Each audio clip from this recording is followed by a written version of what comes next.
संक्रांति का त्यौहार करीब है। तेलंगाना के देही इलाकों में रिवायती पकवान चकीनालू बनाने की तैयारियां हर तरफ उरूज पर है।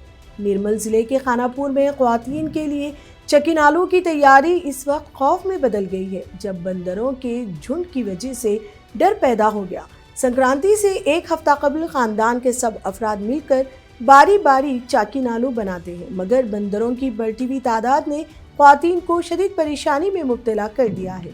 चकीनालू बनाते वक्त बंदर अचानक हमलावर हो जाते हैं, जिसके बाइस मर्द हजरात लाठियां लेकर घरों के अतराफ पहरा दे रहे हैं।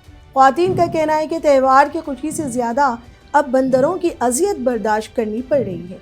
मुकामी लोगों का इल्ज़ाम है कि बंदरों के मसले पर ना अफसरान तवज्जो दे रहे हैं और ना ही अवामी नुमाइंदे।